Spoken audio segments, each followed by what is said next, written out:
Hello, welcome to the Comic Book Commentary.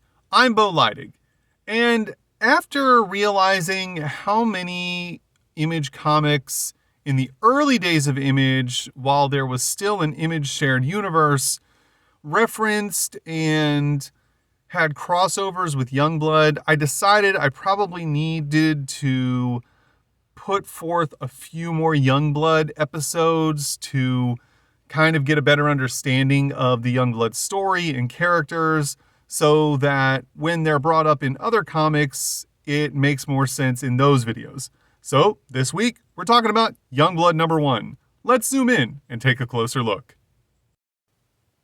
First published in April of 1992, it's important to point out that Youngblood #1 was the first full-fledged Youngblood comic published, even though chronologically Youngblood #0 is the first book in the story, but it came out 7 months later in December of 1992. If you'd like to know more about Youngblood #0, check out my video on Youngblood #0. Let's open it up and take a look inside. Creator, Rob Liefeld. Plot, pencils and inks, Rob Liefeld. Dialogue, Hank Canals, I'm sorry if I'm saying that wrong. Color design, Brian Murray. Color separation, Digital Chameleon. We see here on the inside of the cover, we have pictures of the team members, some of which we did not see in Youngblood #0. Brahma, Riptide, who was in the Youngblood #0 comic. We also have Photon. We have Sci-Fire. We have Sentinel, who I messed up when I did the video on Youngblood #0 and thought he was possibly Barricade from Stormwatch, who, by the way, is not a character. When I said Barricade, I meant to say Battalion. And here we see Cougar. This is kind of a weird rundown because, well, you'll see when we get into the book, not all of these characters appear in this story.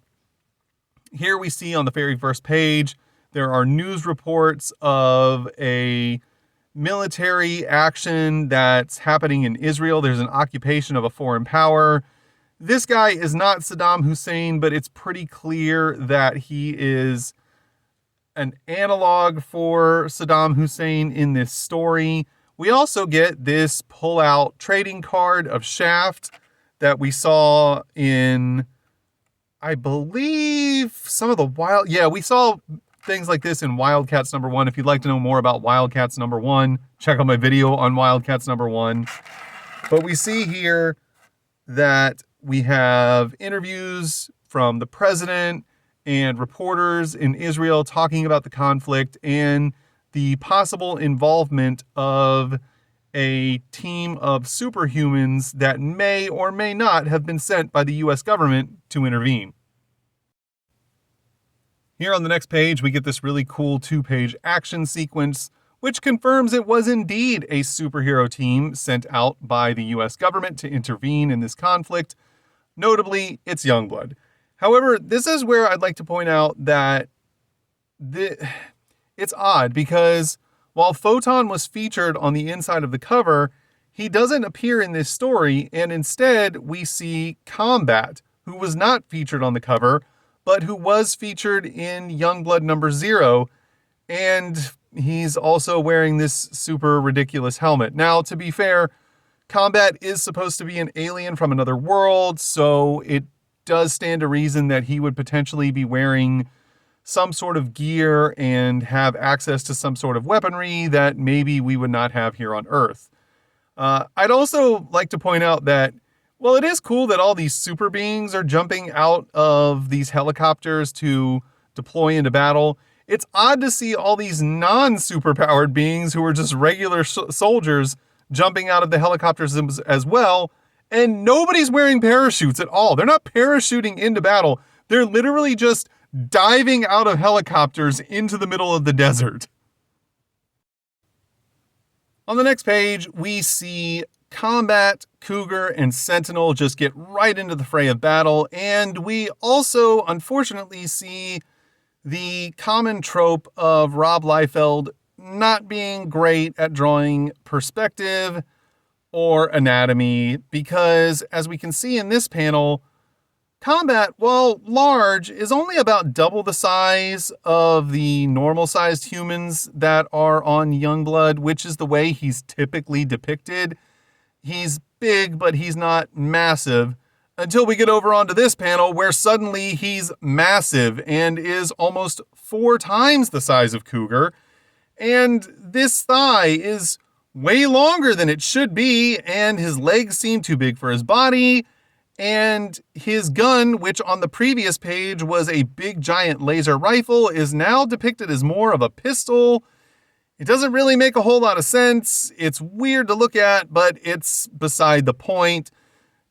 We see that they're making short work of the enemy soldiers. Sentinel quickly takes one out. Also, Sentinel can fly. I should point that out. And Cougar and Combat are engaging in playful banter with one another. At one point, Combat even compares the battle to a game, and Cougar is surprised to hear him compare it to a game, but Combat says it's because he's having so much fun. And Cougar does admit that this does get him really pumped and compares the soldiers to being meat that's too rare for him, implying that he would prefer to have more of a challenge in this fight. Here on the next page, we see Sentinel flying over Cougar and Combat, telling them that the reason things seem easy is because they haven't faced the armored soldiers yet, to which Combat replies, "What armored soldiers?" Sentinel tells him it was in the briefing and that he should have paid attention during the briefing, and Combat says, "Well, I must have been dreaming during that." Then we see the rest of the team facing off against other soldiers. They, of course, are having no problems either, as we see banter between Sci-Fire and Riptide, who is once again using water-based powers in the middle of the desert. However, I would like to point out that it does seem silly, but she at least states that it takes all of her concentration to be able to make that happen in the desert, that it is very difficult for her to use those powers in an environment with little to no moisture. So I thought that was really cool of Rob to at least include in this comic that, you know, her water-based powers are not really well suited for this environment, you know, rather than just like, hey, here's someone using water powers smack dab in the middle of the desert. They make it to the place where their target is supposedly hauled up, but they are surprised that there's not too many soldiers blocking their path, and that it was relatively easy for them to get to this leader who is occupying Israel and the main threat that they've been sent here to deal with.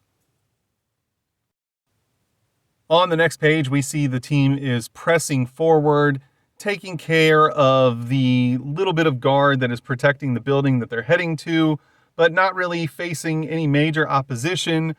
And this is when Sentinel seems to realize that this is too easy, so he tells the team to stay alert, that this is the unknown variable, but is cut off when they are all hit by a energy attack / energy field that, in Sci-Fire's opinion, is something that disrupts the synapses. So I'm guessing that it's something that takes out their nervous systems or renders them unconscious. However, Sci-Fire is completely unaffected by this and actually, you know, starts to taunt Hassan Hussein, who is the leader that they're after. I guess that they didn't want to use Saddam Hussein, as this was pretty recent to when the Gulf War, the first Gulf War, had just ended not long before this comic book was released, and Rob may have felt that it was in poor taste to possibly use Saddam's actual name and be that rooted in reality. I'm not certain, but I could understand the reasoning behind that if that is what he did. Here on the next page, we see that Sapphire reveals to Hassan that not only was his trap not effective against him, but he actually could have killed Hassan from the United States when he least expected it, but that he wanted to come here and actually take care of him personally, as we see Sapphire looking somewhat maniacal here in this panel. However, we're then teleported back to the battle involving Combat and Cougar as they're dealing with one of the armored soldiers that Sentinel warned them about. We see this one knocks Combat's helmet off as he uppercuts him. Cougar comes in with the assist to try and help out Combat, but Combat tells him to get off of him because he is built for this. He is built for combat, and he's quite angry. We see him run in, punch the soldier. I say soldier. I don't know if this is like a robot or some sort of exosuit. It's not really explained, but he presses the offensive, gets him with the big double swing uppercut and knocks him off of his feet, and is just really going ballistic on this guy. So here on the next page, we see Combat standing over his defeated opponent, telling him to get up, that he wants the satisfaction of killing him. However, Cougar steps in and tells him it's not worth it. This guy's just a grunt, and that this isn't Catella, which I believe is Combat's home world. Combat just grunts and puts his helmet back on, and the two of them then rush off to join up with the rest of the group to see if they need help. Meanwhile, Sapphire is still confronting Hassan, basically mocking him for groveling at his feet, telling him that, a man of his stature should not be begging for his life, and that Sapphire actually is impressed and admires what Hassan has done with his backwards country, and that the only reason that he's not helping him is that Sapphire's country, aka America, pays more. To which Hassan responds, he'll pay, trying to, basically escape Sapphire's wrath. I find it odd that Sapphire is basically portrayed in such a negative light, in the sense that, he's very judgmental. He's really just in this for the money. He doesn't seem to have any real sense of duty per se. But, it is interesting to see that Rob was willing to explore these types of stories and narratives back in the early 90s. This wasn't common to see at that time. We do see, however, on the next page that Sapphire tells Hassan that it's much too little, much too late, as he destroys the two, exosuit armor soldiers behind him, and that he actually enjoys this part of the job. He states it can be a real headache, but he has high job satisfaction as he begins to use his psionic abilities to attack the mind of Hassan. And he then states, this kind of stuff I'll do for free with pleasure, as he explodes Hassan's head, which really paints Sapphire as somewhat of a psychopath. It's crazy that, he's on a quote unquote peacekeeping team and just actively talking about how much he enjoys, the cold-blooded killing that he gets to do in his role with Youngblood. On the next page, we see Sapphire hovering over Hassan's body, satisfied with the job he's done. We then see Combat and Cougar show up late to the party, and Cougar states he did it again, which insinuates that this is something that Sapphire does regularly, and nobody seems bothered by it, as Combat just states that it's impressive. However, we see Cougar seems a little bit distraught about how gruesome the scene that they're looking at is. We then see that Sentinel wakes up from being unconscious and also very much aware of what's happened and doesn't seem really at all shocked by it.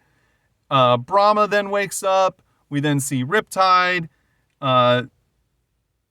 She just says, way to go, brilliant, because they're going to have to figure out a way to explain this to the higher-ups, who are then going to have to come up with a story that will cover for their actions. But that's the end of their mission. It's kind of strange to see that the rest of the team, while they don't necessarily agree with Sci-Fire's methods, they don't really condemn him for it. They just kind of are like, oh, way to go. Good job, jerk off. Like, they're more or less just kind of ribbing him about it a little bit. And, they're more concerned about having to deal with, the reprimanding they're going to get when they get back to the States. Here on the next page, we see the front page of US Today, which, despite looking very, very much like the USA Today logo, is apparently legally distinct enough to keep Rob from getting sued, talking about Hassan's suicide, as it's being reported, stating that he put a live grenade in his mouth and pulled the pin, which I find hilarious that was the best story that the government could come up with to cover as to why Hassan's head exploded. And we also get a little blurb about Battlestone, and he's still at large with Private Brigade, alluding to the Brigade comic. If you'd like to know more about Brigade, check out my video on Brigade number 1. And then we also see the, form to fill out to join the Rob Liefeld fan club. I don't know if this fan club still exists. I should probably look into that. I'd be interested to see if it's still around. I do find it odd that Rob would have a fan club dedicated to just him, but who knows? Maybe it had enough members to be worth it. And there's this cutout mail-away form that you had to send in. Unfortunately, doing so would permanently mar the comic because this book's not done. If you turn the book over, you see that there's a second cover, and that's because there's a second story which reads from the back side of the book, just like Deathblow number 1 being combined with Cybernary number 1. If you'd like to know more about Deathblow number 1, check out my video on Deathblow number 1. The entire book is done by the exact same team, so I won't go through the credits again.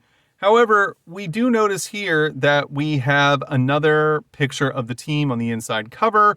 We have Bedrock, Combat, who was featured in the story on the other side of the book, but not this story, Chapel, Vogue, Die Hard, and Shaft. We also get the other pull-out trading card, this one of Vogue, and we see here on the first page that Shaft is on a date with his girlfriend, Shelley, who is an assistant DA, and she's shocked because obviously being a member of Youngblood takes up a lot of his time, and they don't get to spend much time together as a couple, and now they're just hanging out, shopping at the mall, and she's excited to be with him. However, their date is quickly interrupted in this DC mall as they are suddenly witnessing a shoplifter grabbing her. Maybe he's just a purse snatcher. Either way, he's trying to make a quick getaway. Shaft, however, jumps into action, dives down the escalator, and throws the guy on the ground, quickly starts beating him up, which is hilarious. However, the shoplifter / purse snatcher was nothing more than a distraction to take Shaft's attention away from a sniper who is planning on assassinating him, apparently. However, he is made aware of it by his girlfriend. He quickly turns around, sees that there's a sniper, and throws a pen at him because he doesn't have any arrows with him. The pen hits the sniper in the throat, and then he falls off of the balcony. We see here that the sniper has fallen to his death, landing on the side of a fountain with his head underwater. Pretty brutal way to die. and that Shaft is upset because he has no ID or pulse or answers, and they have no way to figure out who this guy was or if he was working for somebody. And he's then interrupted by a news crew who is on the scene before the body's even cold. Shaft is surprised as the news crew starts to question him immediately, and he asks how they got there so fast. They respond by saying that they've been following him all day, which brings up the point that if Shaft is the leader of a government-funded superhero team, he should probably have a good enough situational awareness to know when he's being tailed. However, they're interrupted by his pager going off. Remember, this is 1992, as it beeps, alerting him to the fact that he is needed immediately back at the Pentagon, aka Youngblood headquarters, for some sort of mission. He apologizes to Shelley, saying that he's got to go. She understands, of course, and is, not too upset about their date being canceled. She just wants him to be careful and be safe. We're then teleported to Baltimore, Maryland, where we see Bedrock at his mom's home, and she's made him a home-cooked meal. Apparently, most of the Youngblood team had the day off. Seems surprising that they would let that many of them be off when an emergency could pop them at any moment that would require them to handle it. He's really excited about having his mom's home cooking, but is equally upset that he's being interrupted by the pager. We see that Bedrock quickly takes off into action. His mom tells him that she's proud of him and that he needs to hurry and not be late.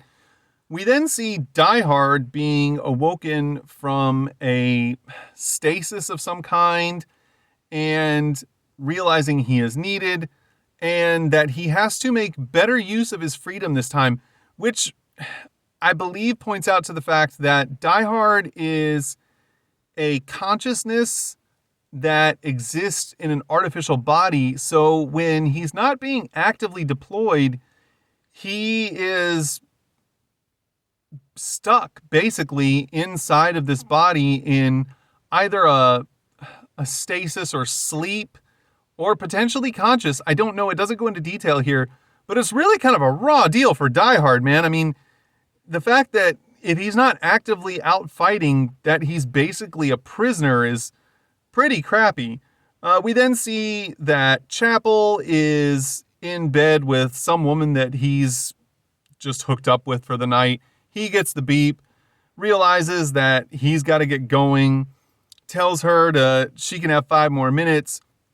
Then on the next page, tells her to leave her number with him, and that in his thought bubble, you got to give him hope. As Shaft would say, it's good PR, meaning that he has no intentions of ever contacting this woman again. However, I do find it amusing that he's basically just wearing his underwear in this scene, and after he's geared up, which apparently he just keeps these monstrous guns with him at all time, he also brings a makeup kit along with him at all times so that he can apply all this face paint before he goes out on a mission, which does kind of speak to the ludicrous idea of heroes wearing face paint in terms of it actually making sense that they're going to put this on every time they go out to fight crime or have to deal with an emergency. We then see Vogue, who is quickly jumping across rooftops using her agility to also get to the headquarters, but she's basically been doing it at her own pace because she wants Youngblood to realize that despite her being a team member, she is just not at their beck and call all the time. We then see that Shaft is the first one to get to headquarters, and surprised to see that Photon is already there. And again, this speaks to the oddness of the fact that Photon was featured on the inside cover for the previous story, but he's actively participating in this side of the story. Just a weird choice. I don't know if Rob did that on purpose or if it's just something he didn't really think about when he was drawing up the book. Here on the next page, as the rest of the team shows up, we see that Shaft reprimands Vogue for being late. She's not concerned about it and states that she'll get there when she gets there. The rest of the team kind of wondering what's eating at Shaft, and Chapel fills them in that it's because he had to cancel another lunch date with his girlfriend. They find out that the situation at hand is that two supervillains known as Strongarm and Gage, who are members of a supervillain team called the Four, are attacking a transport vehicle in what they're positive is an escape attempt. They move out, hop into their helicopter, and are transported to the scene. Die Hard states that this time he wants Strongarm for himself. He's all yours, is what Shaft replies. We then see that Strongarm and Gage are having no trouble dealing with the regular soldiers that they're facing, and that they are here, in fact, to break out their team members, Starbright and Deadlock. Deadlock, you may remember as being a team member in Bloodstrike. If you'd like to know more about Bloodstrike, check out my video on Bloodstrike number 1. We see here that Strongarm rips the backside of the transport vehicle clean off the hinges that it's on and opens up the back to free their partners. Here on the next page, we see that Deadlock and Starbright are both happy to be freed. Deadlock, interestingly enough, while still looking very similar to Wolverine, doesn't look like as much of a direct copy of Wolverine as he does in Bloodstrike number 1. They hop out of the back of the transport vehicle, hoping that Youngblood has not made it to the scene just yet, but they are quickly distraught when they turn around and see that Youngblood is here. We see Die Hard hitting Strongarm from the sky. What a bad angle this is. Look at how Die Hard is just folded backwards, kind of like a pretzel in a impossible feat of flexibility, I guess. Although Die Hard is using some sort of synthetic android body, so maybe he has these capabilities. Still, it doesn't look good. We then see he follows up with a huge uppercut and tells Strongarm that despite the fact that he got the better of Die Hard in their last fight, that this time he won't be so lucky. Here on the next page, we get this big, cool 2-page action pose as the rest of the team readies themselves to join into the battle with Die Hard. Chapel riding his motorcycle with no hands because apparently he's just that badass. Vogue jumping in, Shaft knocking 2 arrows ready to take aim with apparently both of them, and Bedrock here in the background, whose perspective is so far off that it's impossible to ignore. We see both of his pecs are right here in this shot, but somehow the back of his lat ends all the way over here on the other side of Shaft. We also see that despite his right leg being closer to us as in this perspective, that his left leg is almost double the size as it starts here and ends all the way over here. This perspective is so bad. I understand that that's kind of the trope that Rob Liefeld sucks at perspective, but now you're seeing where that trope comes from because especially in 92, he kind of sucked at perspective. Now, like I said, they're about to join the battle. Unfortunately, we're not going to see how that battle plays out in this episode today because this is the end of the book. Apparently, Rob decided to end on a cliffhanger, but there's no little to be continued in issue number 2 or any type of notification of what's going to happen.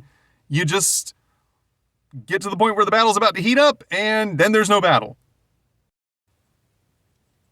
And that was Youngblood number 1. It's not the best comic, but it's also not terrible. And I will say I was surprised to see the stories that Rob was playing with in this book. The way he portrays Sci-Fire in this book is very much almost like a precursor to the way that we see Homelander portrayed in The Boys. The idea that these characters exist as superheroes, but as also celebrities in their own world is very similar to what we saw in The Watchmen and then what would later be explored later in The Boys. But it was really neat. Like, like I said, this wasn't something that was commonly done in the early 90s. And it does feel as though it was really unique for the time to see. It's kind of cool going back and reading all these books 30 years later to see the ideas that were being thrown around in Image comics that weren't really being explored in, Marvel or DC. But at any rate, if you enjoyed today's video, please feel free to like, comment, and subscribe. And thanks for watching. Have a great day.